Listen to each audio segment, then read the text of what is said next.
तो दोस्तों, आज मैं बात करने वाला हूँ विटामिन डी डेफिशिएंसी और मेरे रिकवरी अपडेट के बारे में और मुझे क्या क्या सिम्टम्स थे। अगर दोस्तों आपने मेरा लास्ट एंजाइटी वीडियो देखा होगा तो उसमें मैंने बताया था कि जो मुझे सिम्टम्स थे वो किसी और वजह से थे। तो आज मैं उसी बारे में सारी बातें इस वीडियो में आप लोगों के साथ शेयर करूँगा। तो गाइज़, मैं पहले आप लोगों को बता देता हूँ कि मुझे सिम्टम्स क्या क्या थे। मेरी सिम्टम्स की स्टार्टिंग स्लीप प्रॉब्लम से हुई थी। मैं ठीक से सो नहीं पाता था, बस 3 या 4 घंटे ही सो पाता था और उसमें भी मुझे कंटिन्यूअसली डिफरेंट डिफरेंट ड्रीम्स आते थे और मुझे ब्रेन फॉग भी हुआ था। और ब्रेन फॉग मेरा सबसे वर्स्ट एक्सपीरियंस था। जैसे अगर मुझे कुछ काम करना होता था तो किसी भी काम में मैं कंसंट्रेट नहीं कर पाता था बिल्कुल। और अगर मुझे कुछ एक्सप्लेन करना होता था किसी को तो मैं वो एक्सप्लेन भी नहीं कर पाता था। और मुझे ऐसा लगता था कि मैं किसी दूसरी दुनिया में हूँ, क्योंकि मुझे सब कुछ अनरियल सा लगता था। बहुत वर्स्ट एक्सपीरियंस था गाइस ये मेरे लाइफ का। और मुझे सिम्टम्स थे स्वेटिंग, फटीग, टायर्डनेस। और मुझे वीकनेस तो इतनी थी कि मैं अपने बेड से उठ नहीं पाता था, लाइक हिम्मत ही नहीं होती थी उठने की। और मैं कुछ भी काम नहीं कर पाता था।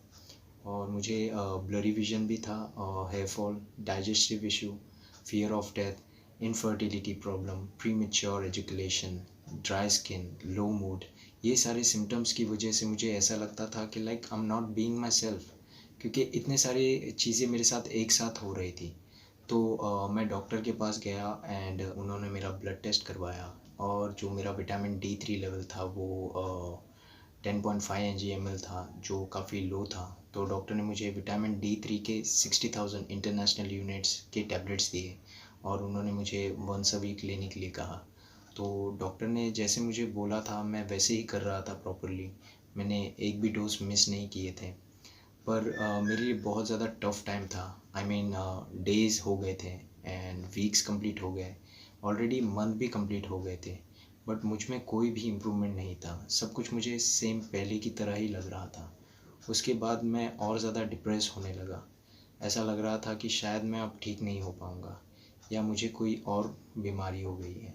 सो कुछ दिन बाद मैंने डिसाइड किया कि जिस जिस विटामिन्स डेफिशिएंसी से ऐसे सिम्टम्स होते हैं वो सारे ब्लड टेस्ट मैं करूँगा। तो मैंने आयरन, मैग्नीशियम, फोलेट और जिंक, ये सारे विटामिन्स के ब्लड टेस्ट किए।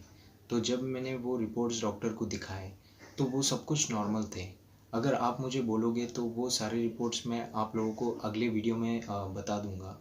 सो मुझे ऐसा लगा कि विटामिन डी डेफिशिएंसी के वजह से ही मेरे साथ ऐसी सारी प्रॉब्लम हो रही है।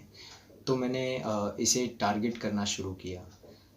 इसके बारे में मैंने रिसर्च भी किया एंड मुझे पता चला कि विटामिन डी बस एक विटामिन डी नहीं है। इनफैक्ट वो हमारी बॉडी के लिए बहुत इम्पॉर्टेंट हार्मोन है, जो बड़े बड़े वायरस एंड इन्फेक्शन से लड़ने में हमारी मदद करता है। और ये सच है गाइस कि विटामिन डी डेफिशिएंसी किसी किसी के लिए बहुत डिफ़िकल्ट होता है।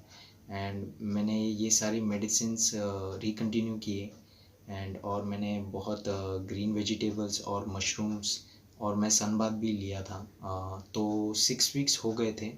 देन 7th वीक पे मुझे थोड़ा इम्प्रूवमेंट लगा एंड मुझ में एनर्जी फील होने लगी थी स्लोली स्लोली एंड मैं ठीक हो रहा था।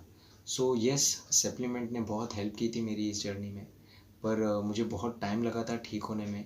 इसलिए दोस्तों, आज मैं यहाँ हूँ आप लोगों के सामने और अपनी एक्सपीरियंस शेयर कर पा रहा हूँ आप लोगों के साथ। दोस्तों, मैं बस इतना बोलना चाहता हूँ कि अपना होप मत छोड़िए, क्योंकि जब रात जाती है तो ही सवेरा होता है। वैसे ही अच्छे दिन आने के लिए हमें बुरे दिन से गुजरना ही पड़ता है। तो बस हिम्मत रखो दोस्तों, ये परमानेंट नहीं है। एक दिन सब कुछ ठीक होगा। और मैं ऐसा नहीं बोल रहा हूँ कि मैं पूरी तरीके से ठीक हो गया हूँ। कभी कभी मुझे वीकनेस, फटीग होती है, पर मेरे नॉर्मल लाइफ में कोई प्रॉब्लम नहीं देती, क्योंकि मैंने बहुत चेंजेस किए थे अपने लाइफस्टाइल में। अगर आपको कोई हेल्प चाहिए या कोई टिप्स चाहिए तो आप मुझे कमेंट बॉक्स में पूछ सकते हो। मुझे बहुत खुशी होगी आप लोगों की हेल्प करके। और मैं आप लोगों को बता देता हूँ कि जब मैं विटामिन डी डेफिशिएंसी से सफ़र कर रहा था तो मैं काफ़ी लोगों से बात करता था और सबसे पूछता था कि आपको कितना टाइम लगा ठीक होने में एंड आपके सिम्टम्स क्या क्या थे। और मैं ये जानता हूँ दोस्तों, आप भी यही करते हैं। तो मैं दिल से आपकी प्रॉब्लम को समझ सकता हूँ।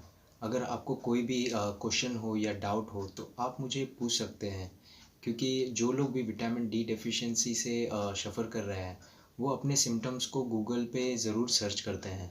और कभी कभी गूगल भी बहुत डेंजरस होता है गाइस, क्यों वो छोटे सिम्टम्स को भी बढ़ा देता है, जैसे cancer, HIV, serious health condition जिसका कोई इलाज नहीं हो सकता, ऐसा बता देता है।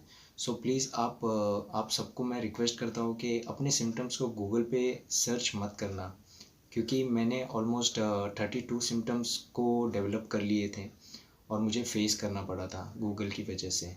तो मेरे सिम्टम्स के बारे में आप लोगों के साथ मैं नेक्स्ट वीडियो में बात करूँगा एंड आप लोगों को बताऊँगा।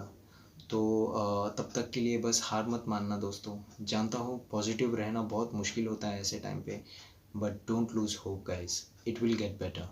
अगर आपको कोई टिप्स चाहिए या कोई गाइडेंस तो आप मुझे कमेंट बॉक्स में पूछ सकते हैं, या अगर आपकी कोई स्टोरी होगी तो आप मुझे वो शेयर कर सकते हैं। तो गाइस हम जल्दी नेक्स्ट वीडियो में मिलेंगे और बात करेंगे मेरे 32 सिम्टम्स के बारे में, मुझे क्या क्या थे और मैंने कैसे एक एक सिम्टम्स को पूरी तरीके से ठीक कर लिया। And I am living a good life now. So तब तक के लिए God bless you all my friend.